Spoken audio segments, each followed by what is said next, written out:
अस्सलाम वालेकुम everyone, welcome back to new vlog. I hope आप सब खैरियत से ठीक ठाक होंगे और मैं भी बिल्कुल ठीक हूँ।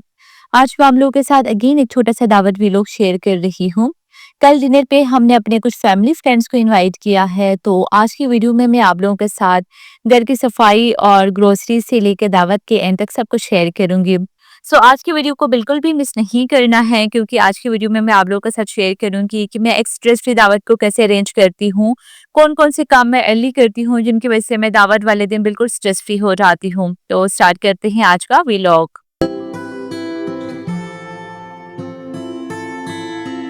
दावत से एक दिन पहले मैं पूरे घर की डीप क्लीनिंग करती हूँ और यहाँ पे मेरे लिविंग रूम की विंडोज काफी ज्यादा डस्टी हो गई थी। तो लूज डस्ट को मैंने वैक्यूम क्लीनर से साफ कर लिया और उसके बाद स्प्रे करके मैंने विंडोज को अच्छी तरह क्लीन किया। उसके बाद मैंने सोफे साफ किए थे। वैसे जो हमारा लिविंग रूम है ना, ये बहुत ज्यादा गंदा नहीं होता है, क्योंकि बच्चों का ज़्यादातर टाइम उनके प्ले रूम में गुजरता है, टॉयज़ वगैरह भी उधर ही होते हैं और मेरा भी टाइम उनके साथ प्ले रूम में ही गुजरता है। तो ये बहुत ज़्यादा यूज़ भी नहीं होता है, तो इतना गंदा नहीं होता। बस मैं ऊपर-ऊपर से डस्टिंग कर लेती हूँ और इसके बाद फिर मैं वैक्यूम लगाती हूँ। डाइनिंग टेबल को मैंने साफ़ कर लिया है और इसको मैंने थोड़ा-सा डेकोरेट करना है, बट इंशाल्लाह आगे जाके कर लूँगी। और यहाँ पे साइड टेबल को मैं साफ़ कर रही हूँ। इसी साइड टेबल के साथ हमने कॉफ़ी टेबल भी ली थी शुरू में जब हमने ये सोफ़े बाय किए थे। लेकिन शिफ्टिंग के टाइम पे अली ने सोफ़े पे चढ़ के जंप लगाई थी और वो टेबल टूट गई है।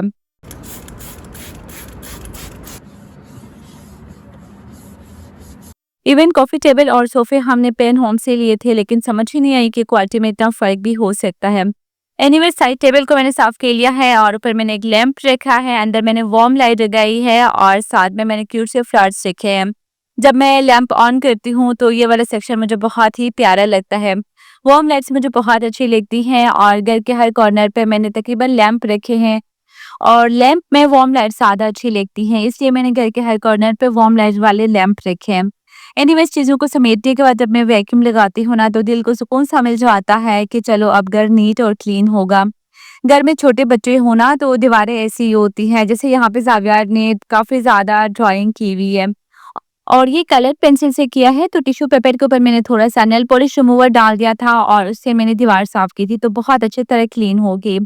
उसके बाद बारी आती है बच्चों के प्ले रूम की और यहाँ पे काफ़ी ज़्यादा मेरा टाइम लगता है, क्योंकि बच्चों की काफ़ी ज़्यादा टॉयज़ बिखरी हुई होती हैं। कभी-कभी खेलने के बाद इसी तरह छोड़ के चले जाते हैं और कभी-कभी मैं अली की हेल्प ले लेती हूँ। उसके बाद मैंने बेडरूम सेट किया था। बेड बनाने के बाद चीज़ों को जब समेट लेती हूँ तो वैक्यूम लगाने के लिए आसानी होती है। तो पूरे घर में मैंने वैक्यूम लगाया और उसके बाद फिर मैंने मॉपिंग की थी। जब मैं कोई काम करती हूँ ना, तो मेरे बच्चे भी आके हेल्प करते हैं। जैसे मैं सफाई कर रही थी तो ज़ावियार ने यहाँ पे स्कॉच ब्राइट उठा लिया है और खुद जाके किचन से लेके आए हैं और यहाँ पे डोर और शू रैक को साफ कर रहा है। हालाँकि वो काम मुझे दोबारा करना पड़ता है, लेकिन मुझे खुशी ज़रूर मिलती है कि मेरे बच्चों को एहसास होता है कि मामा काम करती हैं तो हम भी कर लें। मतलब किसी को काम करते देख के जाके हेल्प करना या एहसास करना, ये बहुत बड़ी बात होती है। बस फिर लास्ट में मैं किचन आ गई थी और किचन मेरा ऑलमोस्ट साफ़ ही होता है, इतनी ज़्यादा मेहनत करने की ज़रूरत नहीं होती, क्योंकि काम करते साथ-साथ मैं किचन को भी साफ़ कर लेती हूँ। लेकिन यहाँ पे जो स्पाइस जार्स हैं वो काफ़ी हद तक गंदे भी हो गए थे और साथ-साथ इसमें स्पाइसेस ख़त्म हो गई थी। तो रिफ़िल करने से पहले मैंने सोचा इनको भी वॉश कर लेती हूँ और यहाँ पे बस मैं इनको वॉश कर रही। उसके बाद बस हम लोग ग्रोसरी करने गए थे और हमेशा दावत से 1 दिन पहले मैं ग्रोसरी कर लेती हूँ। और अगर हमने किसी को लंच पे इनवाइट किया है तो रात को मैं 1-2 डिशेस बना लेती हूँ, क्योंकि सुबह इतना टाइम नहीं होता है और बाकी मैं सुबह कर लेती हूँ। स्पेशली जो स्वीट डिशेस होती हैं वो रात को मैं बना के रखती हूँ और वो ठंडी ही ज़्यादा अच्छी लगती है। लेकिन इस दफ़ा हमने रात को डिनर पे बुलाया है, तो कुकिंग मैं सुबह ही करूँगी।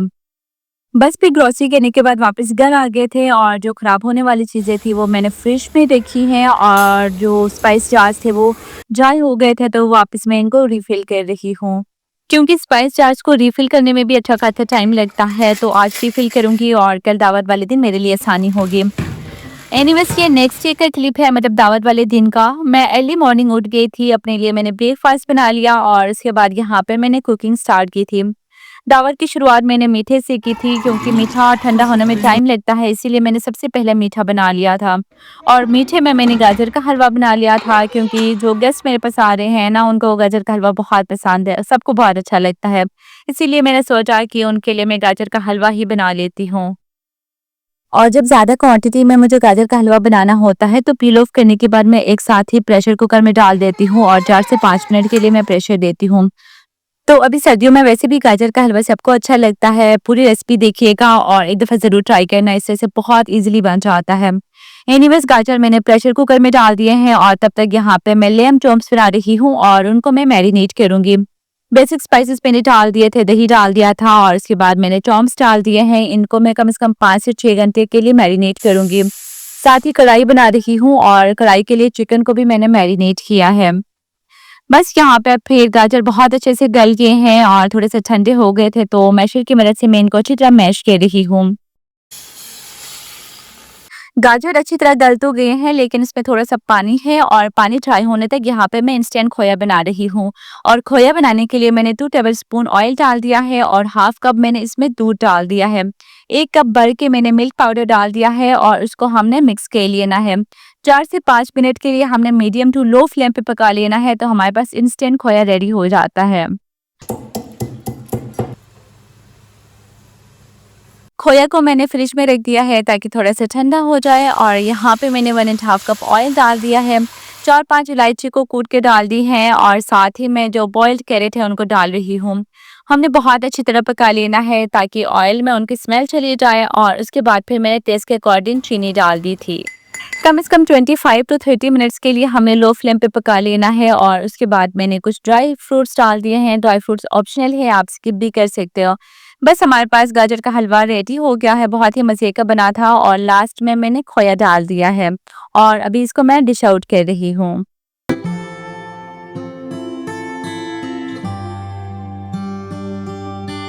डिनर में मैं लेम पुलाव भी बनाने वाली हूँ और गोश्त को पहले मैं थोड़ा-सा बॉयल करूँगी, तो यहाँ पे मैंने गोश्त डाल दिया है, साथ ही कुछ साबुत मैंने मसाले डाल दिए हैं।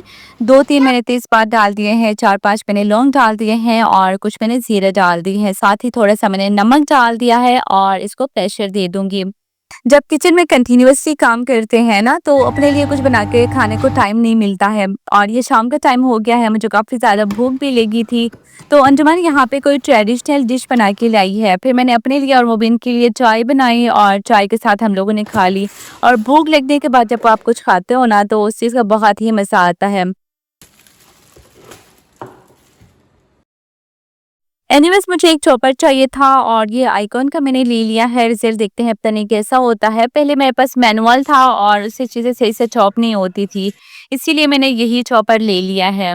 वैसे सिर्फ़ अपने लिए खाना बनाना हो तो कटिंग तो ईज़िली कर सकते हैं, लेकिन जब कोई दावतें वग़ैरह होती है ना, तो फिर काफ़ी ज़्यादा टाइम लगता है और कटिंग मुश्किल भी होती है। और मैं और मुबीन दोनों सोशल हैं, हमारा फ्रेंड सर्कल काफ़ी बड़ा है, तो इसलिए फिर मैंने मुबीन से कहा कि मुझे चॉपर्स चाहिए। और पाकिस्तान में भी हमारा फ्रेंड सर्कल बहुत बड़ा था, एक-दूसरे के घर आना-जाना लगा रहता था और यहाँ पे भी अल्हम्दुलिल्लाह हम काफ़ी ज़्यादा फ्रेंड्स हैं। एनीवेज़ यहाँ पे मैंने प्याज़ चॉप कर लिए हैं और मैं कढ़ाई और पुलाव के लिए तड़का तैयार करूँगी। पुलाव बनाने के लिए मैंने थोड़ा-सा कम ऑयल डाल दिया है क्योंकि यखनी वाला पुलाव बना रही हूँ, तो यखनी में भी काफ़ी ज़्यादा ऑयल है। बस फिर मैंने प्याज़ डाल दिए थे और प्याज़ जब लाइट ब्राउन हो जाते हैं ना, तो मैं 1 टेबलस्पून चीनी डाल देती हूँ। इससे पुलाव का कलर बहुत प्यारा आता है। बस फिर प्याज़ काफ़ी डार्क ब्राउन हो गए थे, तो मैंने गोश्त ऐड किया है और उसके बाद लहसुन अदरक की मैंने 1 क्यूब डाल दी है। अच्छी तरह भुनाई की और उसके बाद बस मैंने बाकी स्पाइसेस डाल दिए थे। साथ ही कढ़ाई के लिए भी प्याज़ थोड़े से ब्राउन हो गए थे, तो इसमें जो मैरिनेटेड चिकन है, मैंने चिकन डाल दिया है और दोनों को मैं साथ-साथ फ्राई कर लूँगी।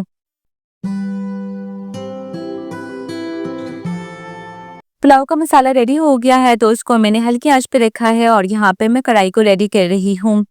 प्याज ब्राउन हो गए थे, तो मैंने मैरिनेटेड चिकन डाल दिया है, साथ ही 1 टेबलस्पून मैंने लहसुन अदरक का पेस्ट डाल दिया था और अच्छी तरह भुनाई की ताकि जो गोश्त की रॉ स्मेल है वो चली जाए। उसके बाद बस मैंने टमाटर डाल दिए थे और कुछ ड्राई स्पाइसेस डाल दिए, साथ ही मैंने 3-4 हरी मिर्ची डाल दी थी और अच्छी तरह फ्राई करने के बाद मैंने छान कर कढ़ाई मसाला डाल दिया था। लास्ट में 2 टू 3 टेबलस्पून मैंने दही डाल दिया। अच्छी तरह मिक्स करने के बाद इसको मैंने साइड पे रखा और मुबीन यहाँ पे कलेजी मसाला बना रहे हैं, वो बहुत अच्छा बनाते हैं, तो उन्होंने कहा कि मैं ही बना लूँगा और तब तक मैंने बर्तन वॉश किए जो मैंने यूज़ किए थे। बस यहाँ पे जो चॉम्प्स हैं उनको मैं हल्का सा फ्राई कर रही हूँ, 4 से 5 मिनट के लिए मैं फ्राई करूँगी दोनों साइड पे, जब कलर आएगा तो उसके बाद फिर मैं स्टीम पे रखूँगी। जब भी कोई दावत होती है ना, लाइक किसी को अगर हमने डिनर पे इनवाइट किया है तो मैं कुकिंग जल्दी स्टार्ट करती हूँ। लाइक सुबह 8:30-9 बजे से मैं कुकिंग स्टार्ट करती हूँ और शाम के टाइम पे मैं जल्दी फारिग हो जाती हूँ। लाइक 5 साढ़े 5 बजे तक कुकिंग डन हो जाती है और यहाँ पे तकरीबन 5 बज रहे थे, कुकिंग कंप्लीट हो गई थी, तो मैं जाके खुद भी तैयार हो गई और अभी जो चांपे हैं इनको मैं स्टीम पे रखूँगी। डेगची में मैंने तकरीबन 1 लीटर पानी डाल दिया है और ऊपर स्टीमर स्टैंड रखा है। पहले 5 मिनट हमने हाई फ्लेम पे स्टीम देना है और उसके बाद हमने फ्लेम को बिल्कुल लो कर देना है। तो घंटा डेढ़ लग जाता है और बहुत ही मज़े की ये चांपे रेडी हो जाती हैं। स्टार्टर में मैंने चिकन कॉर्न सूप बना लिया है और ये बिल्कुल रेडी है, बस गेस्ट आएँगे तो मैं कॉर्नफ्लोर को ऐड करूँगी। और जो चावल है वो मैंने भिगो के रख दिए थे और तड़का भी रेडी था, तो बस मैंने यखनी ऐड की है और चावल डाल दिए हैं। कुछ चीज़ें चाहिए थी तो मुबीन मार्केट गए थे और ये भटेर भी लेके आए हैं। मुझे तो इनको पकाना भी नहीं आता है, तो मुबीन कहते हैं कि ये हल्का-सा भी फ्राई करें ना तो बहुत अच्छे लगते हैं। लेकिन इन्होंने इंस्टेंट इनको मैरिनेट किया है और यहाँ पे सीख पे लगा रहे हैं। बस इनको भी बैक करेंगे और मैंने कभी खाए भी नहीं है, पता नहीं टेस्ट भी कैसा होता है, तो चेक कर लेते हैं। दावतों पे अक्सर बच्चे सफ़र होते हैं, उनको ग्रेवी टाइप खाना भी कभी अच्छा नहीं लगता है, कभी स्पाइसी होता है खाना तो खाते नहीं हैं। इसीलिए बच्चों के लिए यहाँ पे मैं पिज़्ज़ा बना रही हूँ। डो मैंने पहले ही बना लिया था और अच्छे से राइस हो गया था और चिकन भी मैंने पहले ही मैरिनेट करके रखा था, फ्रीज़र में था, बस वो निकाल के मैंने डिफ्रोस्ट किया और यहाँ पे पिज़्ज़ा मैंने बना लिया है। पिज़्ज़ा को भी बेक करूँगी और अभी बस गेस्ट आने ही वाले हैं, यहाँ पे मैं सैलेड तैयार कर रही हूँ। दावतें अक्सर हम लोग वीकेंड पे रखते हैं क्योंकि वीकेंड में मुबीन भी घर में होते हैं, वो बच्चों को भी देख लेते हैं, साथ-साथ मुझे भी हेल्प आउट करवाते हैं। यहाँ पे मैं सैलेड बना रही थी तो काफ़ी ज़्यादा चीज़ों को उन्होंने पील ऑफ कर लिया और मैंने जल्दी-जल्दी से सैलेड बना लिया।